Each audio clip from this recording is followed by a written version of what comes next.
Time for Tradies Tuesdays now with industry mentor Miles Primrose from BusinessSight. Miles, of course, mentoring trades and builders from across Australia for over 17 years, and he hosts the Trades and Builders program here on Ticker every Tuesday. So today we're going to talk about, well, the way that negativity can impact things like procrastination and what that does for your business. Without further ado or any procrastination, here's Miles. How are you? Was that a pun? Maybe. I thought so. So the art of procrastination is the act of delaying or postponing something. Yeah, we have a tendency in life to spend more time thinking about doing things than the time it would take to actually do it. I would say 95% of people do that. The majority, not all of them, because obviously the billionaires and the millionaires, they might think about something, but they're going to go yes or no pretty quickly. They're going to make an informed decision. So, is it sensitivities that hold us back? When I think of sometimes I procrastinate over difficult decisions, and it's not because I don't want to make the decision, but I'm not entirely sure whether the person it's going to affect is ready for the decision, and I'm taking them into account more than what I need to do. Could that be one of the reasons why we procrastinate? That could be with you. I mean, we've all got different reasons ourselves. I believe a lot of the people that come to me that actually want a hand with their business, some people, for example, when they come and see me about the program that we do, some people sign up straight away, some people will be in the middle, and other people will have their arms folded. And what would also be interesting is for some to find out how long it's actually taken them to pick up the phone to call you. So they've done the research, found out about BusinessSight, how it can help them, but then from that Google search through to actually picking up the phone and calling BusinessSight to say, I'd actually like to go ahead, I wonder what that period of time can be as well, because just making that first call can be the difficult part. That is actually a very good point, and there's a lot of people that actually do it straight away. Like they've seen something, they've seen an ad, they've thought about it, they've done a search, they literally call straight away within minutes. Mm-hmm. Other people, they put it off and put it off and put it off. Then when they come in and see us, they might put that off for a year, for example. And I'm one of those people that I don't really chase people up too much, and somebody would come in a year later and they'll sign up, and then they'll start and they'll go, I wish I'd done this a year earlier. Exactly. Yeah. We know that you have a little video we want to play now about procrastination and I guess the challenges that procrastination can deal with. Here it is, Miles' voice under some handwriting. If you looked in the mirror right now, is this you? I work 80 hours a week, but I feel like I'm going backwards. I spent my last holiday worrying about my business. It all rests on my shoulders. If I fall over, the business falls over. I'm too busy trying to survive, let alone grow my business. I've forgotten what my kids look like. I'm making money, but I want direction on how to get to the next level. Or my business owns me, I don't own it. So procrastination. About 40% of the people have experienced a financial loss strictly due to procrastination. It can be quite a bad word. Quite a bad word indeed. It is an interesting point when we talk about the 40%, but I found it interesting when you were also talking about the fact that some people feel like they don't own their business, the business owns them. In a startup, as Ticker has been, as you can imagine, in the very first couple of months, there were 17-hour days. But I realized very quickly that a huge part of my job was to make sure that those 17-hour days didn't continue, and to get the right team around me, to get the people, to get the money to be able to pay people, to make my job a little bit easier was probably better for everyone, even though you get the guilt, right? You actually get the guilt if you're making your life easier as a business owner. I think sometimes that's come from somewhere. It's come from maybe parents or people you hang around. Previous job. Yeah, if you ever have kind of a moment to yourself as an employee, you often feel like the pressure from a boss to do something, whether your lunch break goes for too long, whether you're looking at your phone for too long, you kind of have that someone's looking over my shoulder vibe. So when you move into a business ownership role, where in fact you get to make the rules, you get to determine what your pace is and the pace of others, it can be quite a transition. Absolutely. And look, I think that when we look at this subject or this word, procrastination, I think that one of the main things it comes from is lack of direction, because a lot of people procrastinate because they're not dead set on actually, this is where I'd actually like to end up for the week, for the month, for my business, for example.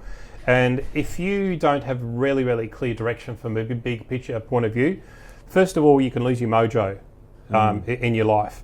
And the second of all, that can have a flow-on effect so that you can have you can move to a grumpy old man, blaming others, it's everybody else's fault. And then that flow-on effect from that can be your business is falling behind.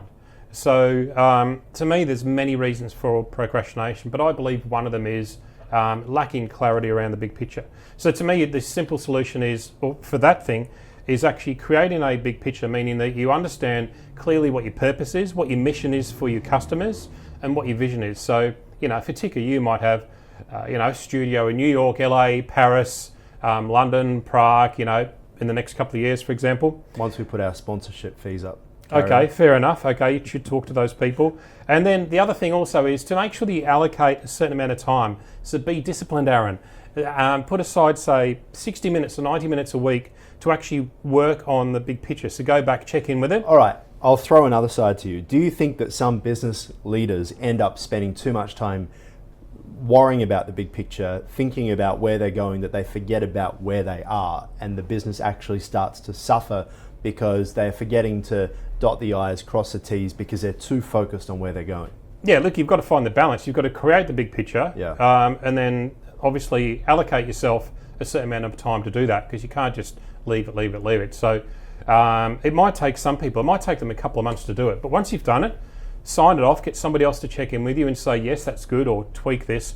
Once it's done, you set your plan underneath that, and then come back and actually, that should be your point to actually check in on that once a month or once a quarter, so to make sure you're going on the right track. You're talking a lot about self-awareness here, but what about bringing people around you, whether it's your partner, family, really close friends, who in fact they're almost like a personal trainer, in the sense that if I say to you, I'm going to diet and go to the gym every day from tomorrow, that may last a week, but probably 2 or 3 weeks in, I start to go back to my old habits. But if I have someone who's keeping an actual eye on my progress and is bringing it up and saying, how's it going? Are you still doing this? Does that actually help? Just having, I suppose, a bit of a business coach. Well, absolutely. And look, I believe that it can only work to a point. So if there's the business owner here and somebody that you've employed to actually mentor you, that will work. But there's some people that actually employ the mentor, and they don't turn up to the sessions, or they might turn up to the session, but then when they're outside of that, they're supposed to do a little bit of work each week, and they don't do that. So there's the point of, okay, you are serious about it, you're going to employ somebody, and you want to get a return on your investment. Now, there's normally, I'd say, one person a year that I help that actually they're not happy with what we provide. And they say they're not getting a very good return on investment. And if I actually look back at how many days have they turned up to the program, how much work have they done, and we've got a cloud-based business tool called the Online Business Builder, where each time they come to the program, they have to log in there and actually upload their notes and their work. I've looked in there, he's logged in there once. They haven't done it. Yeah. So, I might say to them, well, we've given you this, we've given you this. How can you expect a return on investment? It's a bit like having a personal trainer and going to McDonald's afterwards every single day and blaming why am I not losing weight? Exactly. So it can work, and I believe having a personal trainer or a mentor is excellent if you actually work together. It's only part of it. Yeah, or you can hire one, and as you said, if you go to McDonald's afterwards, it's not going to work. I'm saying that, I know you wouldn't do that, but the important thing is to actually allocate time each week to look at the big picture, keep yourself on track in the direction you're going. The flow-on effect for the team that you've got is that you could have the business owner having a case of procrastination, that should fix that. Then if you've got team members that are procrastinating, if you have your weekly meeting and you give them clear direction, one or two things is going to happen. They're going to pick things up and actually go with you, or they're going to stay where they are and you've got to get rid of them. Yep, absolutely. Who's on the show today? We've got two people on the show. We've got one person that's going to take us through on how to get paid when you invoice straight away. And then we've got a success story. So buy a baseball bat. I was seeing if we could go the whole segment without one of your dad jokes. But isn't that true? Isn't that like the ringing up and hurry up and pay, we need the money?